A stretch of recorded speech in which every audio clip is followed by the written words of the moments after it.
S, good evening my dear students.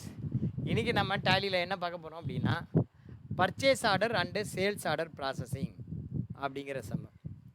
இது வந்து நம்ம வாழ்க்கையில் ரொம்ப ரொம்ப ஹெல்ப்பாக இருக்கக்கூடிய ஒரு சம். ஃபார் எக்ஸாம்பிள், இது எந்த அளவுக்கு முக்கியங்கிறது பாருங்கள். நாம் வந்து பார்த்திங்கன்னா ரேப்பிடோ புக் பண்ணி போகிறோம். ஆனால் ரேப்பிடோ பார்த்திங்கன்னா சொந்தமாக அவன்கிட்ட ஒரு பைக்கு கிடையாது. ஆனால் அவன் வந்து பைக்கை வந்து ஆப்ரேட் பண்ணிகிட்டு இருக்கான். அதே மாதிரி பாருங்கள், ஸ்விக்கிகிட்ட சொந்தமாக டெலிவரி வேகன்கள் எதுவும் கிடையாது. ஆனால் அவன் இந்தியாவிலேயே பெரிய டெலிவரி பார்ட்னராக ஒர்க் பண்ணுறான். அதே மாதிரி நிறைய பேர் எடுத்துங்க, சொமேட்டோ எடுத்துக்கோ, செப்டோ எடுத்துங்க, பிக் பாஸ்கெட் எடுத்துங்க. இந்த மாதிரி நிறைய பேர் சொந்தமாக வாகனங்களே இல்லாமல் ஆனால் வாகனங்கள் டெலிவரி வேலையை பண்ணுறாங்க. இது எப்படி பாசிபிள் அப்படின்னா, அதுக்கு ஒரே காரணம் purchase order and sales order processing. அதுதான் ஒரே காரணம். ரெண்டாவது இன்னொரு எக்ஸாம்பிள் சொல்கிறேன்.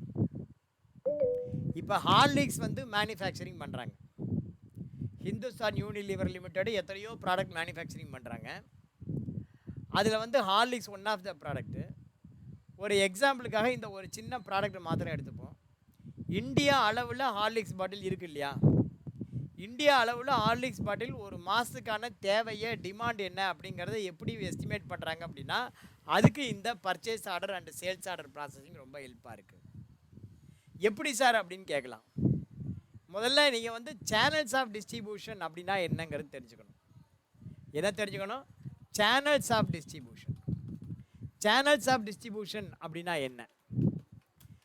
இதுக்கும் purchase order and sales order ப்ராசஸிங்கும் என்ன சம்பந்தம் அப்படின்னு நீங்கள் தெரிஞ்சுக்கலாம். சேனல்ஸ் ஆஃப் டிஸ்ட்ரிபியூஷனுங்கிறது ஃபஸ்ட்டு வந்து ஒரு ப்ராடக்டை மேனுஃபேக்சரர் தயார் பண்ணுவார். மேனுஃபேக்சரர் தயார் பண்ணி டீலர் அல்லது டிஸ்ட்ரிபியூட்டர்கிட்ட கொடுத்துருவார். டீலர் அல்லது டிஸ்ட்ரிபியூட்டர்கிட்ட கொடுத்துருவார். டிஸ்ட்ரிபியூட்டர்கிட்ட வந்து சேர்ந்துடும். டீலர் அல்லது டிஸ்ட்ரிபியூட்டர் என்ன பண்ணுவார்? ரீட்டைலர்கிட்ட கொடுத்துருவார். ரீட்டைலர்கிட்டேருந்து கஸ்டமர்கிட்ட வந்து சேரும். ஸோ ஒரு ப்ராடக்ட் வந்து இப்படி தான் கஸ்டமரை வந்து சேருது. எப்படின்னா, டைரெக்டாக மேனுஃபேக்சர்ட்டேருந்து கஸ்டமருக்கு வராது. ஒரு ப்ராடக்ட் இருக்குன்னா ஃபஸ்ட்டு வந்து பார்த்திங்கன்னா மேனுஃபேக்சரிங் பண்ணி அதை முதல்ல டீலர் அல்லது டிஸ்ட்ரிபியூட்டர் அல்லது கேரிங் அண்ட் ஃபார்வர்டு ஏஜென்ட்டுன்னு ஒருத்தர் இருப்பான், அவன்கிட்ட கொடுத்துருவாங்க. அந்த டீலரோ டிஸ்ட்ரிபியூட்டரோ அல்லது கேரிங் அண்ட் ஃபார்வர்டு ஏஜென்ட்டோ அவன் என்ன பண்ணுவான்னா, அடுத்த லெவலில் இருக்கிற ரீட்டைலருக்கு அவன் சேல்ஸ் பண்ணுவான். ரீட்டைலர்கிட்டருந்து கஸ்டமருக்கு நம்ம வந்து சேர்ந்துடும் ப்ராடக்ட். இப்போ ஒரு ஹார்லிக்ஸ் பாட்டில் இருக்குது. இந்தியா முழுக்க ஒரு மாதத்துக்கு எவ்வளவு ஹார்லிக்ஸ் பாட்டில் வேணும் அப்படிங்கிற டிமாண்டை எஸ்டிமேட் பண்ணணும். டிமாண்டு தெரியாமல் ப்ரொடக்ஷன் பண்ண முடியுமா? இப்போ ஹிந்துஸ்தான் யூனிலிவர் லிமிடெட் இருக்குது. இந்த மாதம் வந்து ஒரு 500 ஹார்லிக்ஸ் பாட்டில் ப்ரொடக்ஷன் பண்ணுவோம், இல்லை 5 லட்சம் ஹார்லிக்ஸ் பாட்டில் ப்ரொடக்ஷன் பண்ணுவோம் அப்படின்னு குத்து மதிப்பாக ப்ரொடக்ஷன் பண்ண முடியுமானா முடியாது. எப்படி வந்து டிமாண்டை எஸ்டிமேட் பண்ணுறாங்க அப்படின்னா, அதுக்கு தான் இந்த purchase order and sales order processing அப்படிங்கிறது பயன்படுது. எப்படி சார் பயன்படுது அப்படின்னு கேட்கலாம். ஆக்சுவலாக என்ன பண்ணுவாங்க அப்படின்னா, மேனுஃபேக்சர் என்ன பண்ணுவாங்க? They will appoint the sales representative. அதாவது மேனுஃபேக்சர் என்ன பண்ணுவாங்க? அவங்க வந்து சேல்ஸ் ரெப்ரசன்டேட்டிவை அப்பாயின்ட் பண்ணுவாங்க. சேல்ஸ் ரெப்பை அப்பாயின்ட் பண்ணுவாங்க. அந்த சேல்ஸ் ரெப் என்ன பண்ணுவாங்க? Sales rep collects the order. Sales rep என்ன பண்ணுவாங்க? Collects order from the retailer shop. From the retail shop. Retail shop கடையாக ஏறி என்ன பண்ணுவாங்க? அந்த மேனுஃபேக்சரிங் அப்பாயின்ட் பண்ணின அந்த சேல்ஸ் ரெப்பு கீழே இருக்கிற மெடிக்கல் ஷாப்பு, மளிகை கடை, பொடிக்கடை, அந்த மாதிரி கடையாக ஏறி உங்களுக்கு எவ்வளோ ஹார்லிக்ஸ் பாட்டில் வேணும் அப்படின்னு கணக்கெடுப்பாங்க. அந்த மாதிரி கணக்கெடுத்து அந்த ஆர்டர் காப்பியில் என்ன பண்ணுவாங்க அப்படின்னா, ஆர்டர் காப்பியில் ஒரு காப்பி வந்து பார்த்திங்கன்னா 1 காப்பி சென்ட் டு டீலர் அல்லது டிஸ்ட்ரிபியூட்டர். டீலர் அல்லது டிஸ்ட்ரிபியூட்டருக்கு ஒரு காப்பி அனுப்புவாங்க. எதுக்காகனா, ப்ராடக்ட் வந்து உங்களுக்கு டெலிவரி பண்ணணும், அதுக்காக அனுப்புவாங்க. ஒரு காப்பியை என்ன பண்ணுவாங்க? மேனுஃபேக்சருக்கு அனுப்புவாங்க. டீலர் என்ன பண்ணுவாங்க அப்படின்னா, dealer will distribute the product. Dealer will distribute the product. Dealer will distribute the product to customer, retailer. Retailer will supply the retailer shall supply to customer. இதுதான் வந்து நடந்துட்டு இருக்கு. சப்போஸ் டீலர் வந்து டிஸ்ட்ரிபியூட் பண்ணாமல் விட்டு நான் ரீட்டைலர் இருக்குது அப்படின்னா என்ன காரணத்தால் பண்ணலை அப்படின்னு சொல்லி, சரக்கு இல்லையா, சரக்கு இல்லைன்னா நீ எனக்கு ஆர்டர் போட்டு நான் உனக்கு டெலிவரி பண்ணுறேன் அப்படிங்கிறது தான் எனக்கு. ஓகேவா? ஸோ இப்போ வந்து பார்த்தீங்கன்னா இப்போ ரீட்டைலர் மூலியமாக ஒவ்வொரு பின்கோடு வைஸ் சென்னைக்கு எவ்வளோ தேவைப்படுது, அதே மாதிரி என்டையர் தமிழ்நாடுக்கு எவ்வளோ தேவைப்படுது, என்டையர் இந்தியாவுக்கு எவ்வளோ தேவைப்படுது அப்படின்னு சொல்லி டிமாண்டை எஸ்டிமேட் பண்ணுறாங்க. அந்த டிமாண்டை எஸ்டிமேட் பண்ணுறதுக்கு ஹெல்ப்பாக இருக்கிறது தான் இந்த சேல்ஸ் ஆர்டர் அல்லது பர்ச்சேஸ் ஆர்டர் ப்ராசஸ். அவனுக்கு ஆட்டோமேட்டிக்காக உள்ள கையில் 10 நாளில் டேட்டா தெரிஞ்சு விட போகுது. இந்த மாதம் 5 லட்சம் ஹார்லிக்ஸ் பாட்டில் தேவை, எல்லாத்தையும் பார்த்தீங்கன்னா ஒரு 2 லட்சம் ஸ்டாக் இருக்குது, இந்த ஆள்கிட்ட இல்லை, இந்த ஆள்கிட்ட இல்லை, இல்லாத ஆளுக்கு ஆர்டரை போட்டு அவனுக்கு டெலிவரி பண்ண அவன் கொண்டு போய் அங்கே டெலிவரி பண்ணிடுவான். ஸோ இந்த சேனல்ஸ் ஆஃப் டிஸ்ட்ரிபியூஷன், இந்த மாதிரி purchase order and sales order processing உனக்கு நல்லா தெரிஞ்சிச்சு அப்படின்னா நீ வெறுங்கையில் முழம் போடலாம். எப்படி சார் வெறுங்கையில் முழம் போடலாம்? தாராளமாக போடலாம். உங்களுக்குன்னு நீங்கள் க்ரியேட் பண்ண வேண்டியதெல்லாம் ஒரு வாட்ஸ்அப் குரூப்பு. நீங்கள் வந்து இந்த purchase order sales order processing உங்களுக்கு நல்லா தெரிஞ்சுதுன்னா உட்காந்த இடத்துல வித்தவுட் இன்வெஸ்ட்மெண்ட்டு நீங்கள் எப்படி சம்பாதிக்கலாம் நான் சொல்கிறேன் பாருங்கள். இந்த purchase order sales order processing சம்மு எப்படி போடுறது நல்லா கற்றுங்க. நேராக ஒரு நாள் கோயம்பேடு மார்க்கெட் போங்க, காய்கறி வியாபாரம் அவ்வளோ அருமையாக பண்ணலாம். என்னென்ன காய்கறி இருக்குதுன்னு லிஸ்ட்டு போடுங்க, அது என்னென்ன ரேட்டு இருக்குதுன்னு லிஸ்ட்டு போடுங்க. ஸோ இன்னெண்டு ஆவரேஜ் ஒரு 5 ரூபா 10 ரூபா ப்ளஸ் ஆர் மைனஸ் இருக்கும். நீங்கள் ஒரு 100 பேர் 200 பேர் உள்ள ஒரு ஃபேமிலி உங்கள் ஃப்ரெண்ட்ஸு சர்க்கிளில் ஒரு வாட்ஸ்அப் குரூப் ஃபார்ம் பண்ணிட்டீங்க.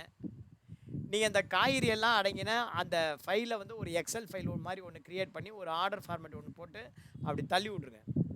அப்படி தள்ளி விட்டுட்டு இப்போ பாருங்கள், எங்களுக்கு மைலேஜ் சாஸ்தாலேருந்து ஒரு அட்வர்டைஸ்மெண்ட் வந்திருக்கு பாருங்கள். ஓகேவா? இப்போ வந்து பார்த்தீங்கன்னா மைலேஜ் சாஸ்தா, இப்போ ஐயர் மெஸ் குக் அப்படின்னு சொல்லிட்டு இங்கே வந்து பார்த்தீங்கன்னா ஒரு 200 பேர் 30 பேர் இருப்பாங்க. இன்றைக்கி சாப்பாடு 150 ரூபா, என்னென்ன ஐட்டம் இருக்குது அப்படின்னு போட்டுறாங்க. இதில் வந்து பார்த்திங்கன்னா நிறைய பேர் மெம்பராக இருப்பாங்க. அந்த மெம்பர்லாம் என்ன பண்ணுவாங்கன்னா அவங்கவுங்க ஆர்டர் பண்ணிவிடுவாங்க. இதை பார்த்தீங்க அப்படின்னா இதில் வந்து பார்த்திங்கன்னா எத்தனை பேர் இருக்காங்க? 700 பேர் மெம்பராக இருக்காங்க.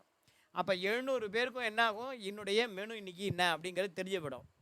அந்த 700 பேரில் யாருக்கெல்லாம் தேவையோ அவங்க என்ன பண்ணுவாங்க, வாட்ஸ்அப்பில் போட்டுருவாங்க, ஆர்டர் ஆட்டோமேட்டிக் கலெக்ட் ஆகிடும். நாளைக்கு என்ன தேவையோ அதை இன்றைக்கி டிமாண்டாக வந்துடும், நம்ம கையில் தெரிஞ்சு போய்டும். இன்றைக்கி 200 சாப்பாடு வேணும், 300 சாப்பாடு வேணும், அதுக்கேற்ற மாதிரி நீங்கள் மேனுஃபேக்சரிங் பண்ணலாம், அல்லது இது பண்ணிடலாம். அதே மாதிரி காய்கறிக்குன்னு நீங்கள் ஒரு கஸ்டமரை உருவாக்கிட்டீங்க, ஒரு 1000 பேர் வாட்ஸ்அப் குரூப் உருவாக்கிட்டீங்க. அதில் டெய்லி ஒவ்வொருத்தரையும் போட சொல்லுங்கள். ரேட்டை உங்கள் ரேட்டு காம்படிட்டிவ் ரேட்டாக இருக்கட்டும். வெளியில் பொட்டி கடை, மளிகை கடை, காய்கறி கடை உங்கள் ஏரியாவில் இருக்கிறத விட ரேட்டு கம்மியாக போடுங்க. கோயம்பேடை விட அதிகமாக போடுங்க, மற்ற ஏரியாவை விட கம்மியாக போடுங்க. முதல் நாள் நைட்டே நீங்கள் எல்லாத்தையும் எக்ஸல் ஷீட்டில் ஆர்டர் எடுத்துருங்க. அந்த எக்ஸல் ஷீட்டை வந்து பார்த்தீங்கன்னா எக்ஸல் ஷீட்டுங்கிறத விட இன்னொன்று கூகுள் ஃபார்ம் போட்டு அனுப்பிச்சா இன்னும் பெஸ்ட்டு.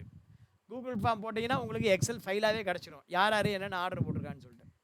பேஸ்ட் ஆன் தட் அந்த மாதிரி எக்ஸலாக உங்களுக்கு கிடச்சிது அப்படின்னா அதை அப்படியே குமுலேட் பண்ணி டேலியில் என்ட்ரி பண்ணி மொத்தமாக உங்களுக்கு எவ்வளோ தேவை அப்படிங்கிற சேல்ஸ் ஆர்டரை போட்டிங்கன்னா ஆட்டோமேட்டிக்காக உங்களுக்கு எவ்வளோ எதில் எவ்வளோ குவான்டிட்டி வேணும் அப்படிங்கிறது நீங்கள் பர்ச்சேஸ் பண்ண முடியும். கத்திரிக்காய் 20 கிலோ, வெண்டைக்காய் 10 கிலோ அப்படிங்கிற மாதிரி நீங்கள் பர்ச்சேஸ் பண்ணிட்டு வந்துடலாம். அந்த மாதிரி பர்ச்சேஸ் பண்ணிட்டு வந்து கால வேளையிலே வந்து வீட்டில் எடுத்துகிட்டு வந்து வச்சு ஒரு எடை போட்டு பிரித்து அவங்களுக்கு டெலிவரி பண்ணி முடிச்சிடலாம். டெய்லி ஒரு 2லேருந்து 3 மணி நேரம் வேலை. உனக்கு காய்கறி எதுவுமே மீறவும் மீறாது, உனக்கு ப்ராஃபிட்டும் அதிகமாக கிடைக்கும். ரைட்டா? ஸோ இந்த மாதிரி வெறுங்கையில் முழம் போடலாம். அதே மாதிரி தீபாவளி சீசன் வருது அப்படின்னா தீபாவளி வாத்தியார் சொல்லிட்டு பண்ணிடாதீங்க. ஒரு எக்ஸாம்பிளுக்கு சொல்கிறேன். நேராக இதில் போனீங்கன்னா பட்டாசு வியாபாரம் அருமையாக நடக்கும். தீவு தேடலில் அந்த பட்டாசு கேட்லாக் கலெக்ட் பண்ணி வேண்டியது, டேலியில் என்ட்ரி பண்ண வேண்டியது, உன் ஃப்ரெண்ட்ஸ் சர்க்கிளுக்கு அனுப்ப வேண்டியது, அவனை விட்டு ஆர்டர் போட சொல்ல வேண்டியது, அந்த ஆர்டருக்கு ஏற்ற மாதிரி குமுலேட்டிவ் பண்ணி அவங்களுக்கு வாங்கி நம்ம டெலிவரி பண்ணலாம். இப்படி தான் ஸ்விக்கியும் சொமேட்டோவும் இப்படி தான் இயங்கின்னு இருக்காங்க. இதே மாதிரி ஏன் நம்ம பண்ணக்கூடாது? வெறுங்கையில் முழம் போடுறது, அவ்வளோதான். அதுதான் பிஸ்னஸே இன்றைக்கி. நீ வந்து இன்வெஸ்ட் பண்ணி ஒரு இடத்த வாங்கி அட்வான்ஸ் கொடுத்து வாடகை கொடுத்து அப்படியெல்லாம் பிஸ்னஸ் பண்ணால் வேலைக்கே ஆகாது. வெறுங்கையில் முழம் போடணும். உனக்கு தேவை என்னென்னா ஒரு டேலி, ஒரு கம்ப்யூட்ரு, அதில் ஒரு டேலி எக்ஸல் இருந்தால் போதுமானது. நீங்கள் அருமையாக பிஸ்னஸ் பண்ணலாம். ரைட்டா? அந்த மாதிரியான அந்த purchase order and sales order தான் டேலியில் எப்படி மெயின்டைன் பண்ணுறதுங்கிறத பார்க்க போகிறோம். நேற்றுக்கு பியூர் இன்வென்ட்ரி வவுச்சர் வரைக்கும் பார்த்தோம். இன்றைக்கி ஒரு ஸ்டெப் தாண்டி purchase order and sales order process. இந்த பர்ச்சேஸ் ஆர்டர் சேல்ஸ் ஆர்டர் ப்ராசஸில் எங்கே பாருங்கள், ஃபஸ்ட்டு வந்து சேல்ஸ் ஆர்டர். நம்ம கடையாக போய் சேல்ஸ் ஆர்டர் எடுப்போம். அந்த சேல்ஸ் ஆர்டருக்கு எகென்ஸ்ட் நம்ம என்ன பண்ணுவோம், மெட்டீரியலை டெலிவரி பண்ணுவோம். நம்முடைய டெலிவரி நோட்டு வாங்குறவனுக்கு ரசீப்ட் நோட்டாக மாறும், மெட்டீரியல் ரசீப்ட் நோட்டு. அவன் வேண்டான்னு சொல்லி ரிஜெக்ஷன் அவுட் பண்ணுவான். அவன் வேண்டான்னு சொன்ன அந்த ரிஜெக்ஷன் அவுட்டு நமக்கு ரிஜெக்ஷன் இன் ஆகும். So sales order against delivery note. இந்த sales order against delivery note போடும்போது ஃபுல் அமௌண்ட்டும் டெலிவரி பண்ணிட்டேன் அப்படின்னா, ஃபுல் குவான்டிட்டி டெலிவரி பண்ணுறேன்னா சேல்ஸ் ஆர்டர் க்ளோஸ் ஆகிடும். இங்கே வந்து பார்த்தீங்கன்னா reference number will create.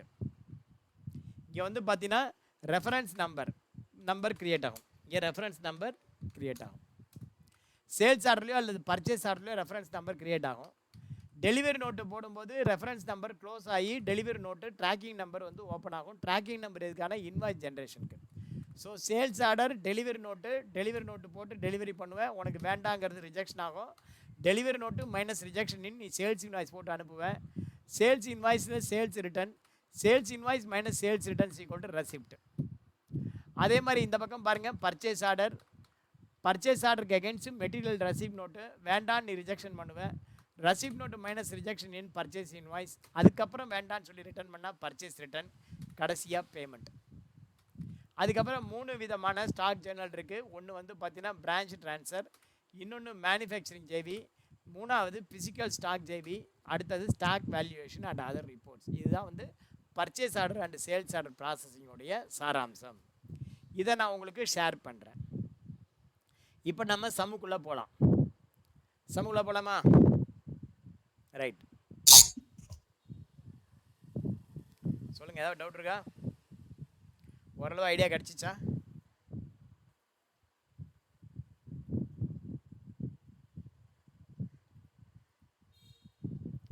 Purchase order processing. Create a company in the name of Kushbu Electronics for the financial year 21-22 with the following opening balance. இங்கே இருக்கிற opening பேலன்ஸை வச்சுட்டு Khushbu electronics அப்படின்னு ஒரு சம்மு கிரியேட் பண்ணுங்கள். ஸோ நம்ம டேலியில் முதல்ல வருவோம். கம்பெனி பேர் கிரியேட் கம்பெனி. இங்கே வந்து பார்த்தீங்கன்னா select from drive, drive 123 batch சீனி. அதில் பார்த்தீங்கன்னா கம்பெனி பேர் குஷ்பு எலக்ட்ரானிக்ஸ். கம்பெனி பேர் என்ன? குஷ்பு எலக்ட்ரானிக்ஸ். ஃபினான்ஷியல் இயர் வந்து என்ன சொல்லியிருக்காங்க அப்படின்னா 2021-22. இங்கே வரும்போது இந்த ஃபினான்ஷியல் இயரை எடுத்துடுங்க. அடுத்தது வந்து பார்த்தீங்கன்னா அட்ரஸ் வந்து 3 லைனில் போடுங்க. 10/2 Brindavanam second sheet, 10/2 Brindavanam second sheet, comma Chetpet, comma Chennai 6,31,000. State வந்து Tamil Nadu. Pincode 6,31,000. 28361563 8825470442. Mail ID company பேர் போட்டிருக்கேன், என் பேர் போட்டுக்கிறேன், ராஜா ஸ்ரீனிவாசன் 1972@gmail.com. ஃபினான்ஷியல் இயர் மறக்காமல் போடுங்க. Financial year April 21 to April 21. So முதல்ல கம்பெனி கிரியேட் பண்ணிவிடுங்க. அந்த மாதிரி கம்பெனி கிரியேட் பண்ணிவிட்டு அடுத்தது ஜிஎஸ்டி எனேபிள் பண்ணிப்போம். இங்கே ஜிஎஸ்டி எனேபிள் பண்ணிக்கிறதுக்கு ஜிஎஸ்டி நம்பர் கண்டுபிடிங்க. GST number for Khushbu electronics அப்படின்னு போடுங்க. குஷ்பு எலக்ட்ரானிக்ஸு சென்னை அப்படின்னு போடுங்க. ஏதாவது ஒரு ஜிஎஸ்டி நம்பர் வரும். குஷ்புங்கிற பேரில் ஏதாவது ஒரு ஜிஎஸ்டி நம்பர் வரும். அந்த நம்பரை எடுத்து போட்டுக்கலாம். குஷ்புங்கிற பேரில் இருக்குது, குஷ்பு எலக்ட்ரிக்கல்ஸ் இருக்குது. ஸோ இங்கே வந்து பார்த்தீங்கன்னா கம்பெனி கிரியேட் பண்ணின வேகத்துக்கு இங்கே நேராக ஜிஎஸ்டி எனேபிள் பண்ணுங்கள். ஜிஎஸ்டி எனேபிள் பண்ணி இங்கே ஜிஎஸ்டி நம்பரை போட்டுங்க. போட்டு கண்ட்ரோல் ஏ கொடுத்து சேவ் பண்ணுங்கள். 3வது ஸ்டெப்பு கண்ணை மூடிட்டு ஜிஎஸ்டிக்கு தேவையான லெட்ஜர்ஸ்லாம் க்ரியேட் பண்ணுங்கள். முதல்லே க்ரியேட் பண்ணிவிடுவோம். ஜிஎஸ்டி லோக்கல் பர்ச்சேஸ் அண்டர் வந்து பார்த்திங்கன்னா purchase account, inventory values are affected, tax control வந்து இன்வென்ட்ரியில் கொடுக்க போகிறோம். GST local sales under sales account, type of supply வந்து குட்ஸு. அடுத்தது யானை வரும் பின்னே மணி ஓசை வரும் முன்னே, input CGST under duties and taxes GST CGST, input SGST under duties and taxes GST SGST, output CGST under duties and taxes GST CGST, output SGST under duties and taxes GST SGST, round off under indirect expenses GST 2 வாட்டி not applicable. Round of வந்து invoice rounding போட்டு முடிச்சுருங்க. அடுத்தது CGST payable under current liability, SGST payable under current liability, SGST payable under current liability. 10 ஒரு bank ledger create பண்ணிக்கலாம். அது நம்ம எப்படி இருக்குங்கிறத பார்த்துட்டு பண்ணிக்கலாம். அடுத்தது பார்த்தீங்கன்னா மல்டிபிள் லெட்ஜர் என்னென்ன வேணுங்கிறத பார்க்க. ஓப்பனிங் பேலன்ஸ் இருக்குது இந்த சம்மில்.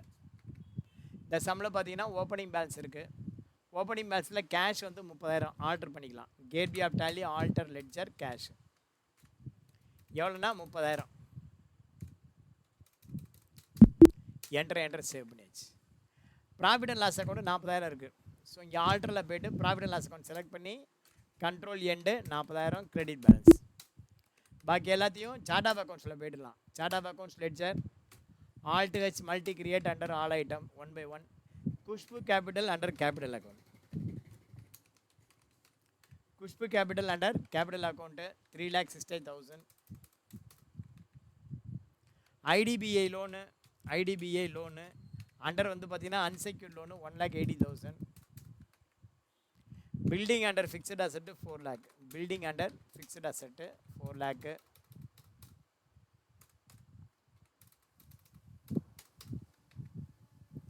ஆக்சிஸ் பேங்க்கு 1.5 லட்சம். Axis bank under bank account 1.5 லட்சம் ஆக்சிஸ் பேங்க்கு. கேஷ் போட்டாச்சு. என்ட்ரு கொடுத்து சேவ் பண்ணுங்கள். பேலன்ஸ் ஷீட்டை போய் பாருங்கள். டிஃப்ரென்ஸ் இன் ஓப்பனிங் பேலன்ஸ் இல்லை, 2 சைடும் டேலி ஆகிடுச்சு. 5,80,000. இப்போ வந்து பார்த்திங்கன்னா வரிசையாக செம்ம பிழை போட வேண்டியதான் அடுத்தடுத்து. இனிமேல் வந்து பார்த்திங்கன்னா நம்ம ஆன் த வே அப்படி போகிற போக்குலேயே சம்மில் இன்வென்ட்ரிலாம் நம்ம க்ரியேட் பண்ணிக்கணும். ஆன் த வேலே இன்வென்ட்ரி க்ரியேட் பண்ணிக்கிறது, குரூப் க்ரியேட் பண்ணிக்கிறது, ஐட்டம் க்ரியேட் பண்ணுறது எல்லாமே அப்படியே ஆன் த வேலை பண்ணிக்க வேண்டியதான்.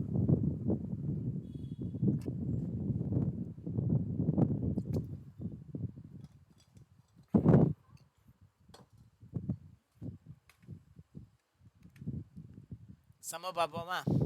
Company makes an order on 2/4/21 to acquire the following tablet. இது வந்து purchase order from Raj brothers through order number. இந்த ஆர்டர் நம்பரில் நம்ம என்ன பண்ணுறோம்? ஆர்டர் பண்ணுறோம். யாருக்கு? ராஜ் பிரதருக்கு. So gateway of Tally accounting voucher V. Purchase ஆர்டருக்கு ஷார்ட்கட் கீ F10 ப்ரெஸ் பண்ணி ஷோ இன்ஆக்டிவ் போங்க. ஷோ இன்ஆக்டிவில் ஆர்டர் வவுச்சர்னு இருக்கும். அதில் கண்ட்ரோல் F9 கொடுத்தீங்கன்னா கண்ட்ரோல் F9